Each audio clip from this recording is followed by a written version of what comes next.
আসাদুজ্জামান কামালের সম্পদ কপ। সাবেক স্বরাষ্ট্রমন্ত্রী আসাদুজ্জামান খান ঢাকা ১২ আসন থেকে নির্বাচনে অংশ নিয়ে সংসদ সদস্য হয়েছিলেন। দ্বাদশথামিয়া জাতীয় সংসদ নির্বাচনে তিনি যে হলফনামা দিয়েছিলেন তাতে ঘোষিত স্থাবর এবং অস্থাবর সম্পদের তথ্য পাওয়া যায়। হাতে নগদ দেখিয়েছিলেন ৮৪ লাখ টাকার কিছু বেশি। ব্যাংক ও আর্থিক প্রতিষ্ঠানে জমা দেখান ৮২ লাখ টাকার মতো। বন্ড ও শেয়ার ছিল প্রায় ২৪ লাখ টাকার। পোস্ট অফিস সঞ্চয়পত্র অথবা স্থায়ী আমানত দেখিয়েছিলেন ২ কোটি ১ লাখ টাকা।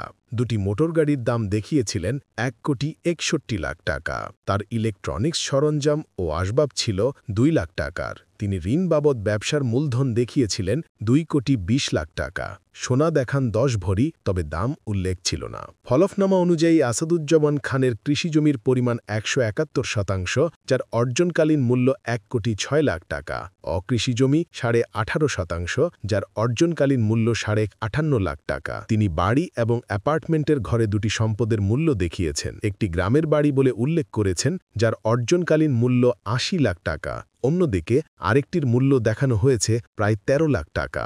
সব মিলিয়ে আসাদুজ্জামান খানের সম্পদের অর্থমূল্য ১০ কোটি ২৫ লাখ টাকার মতো। এছাড়া আছে আরও ১০ ভরি স্বর্ণ।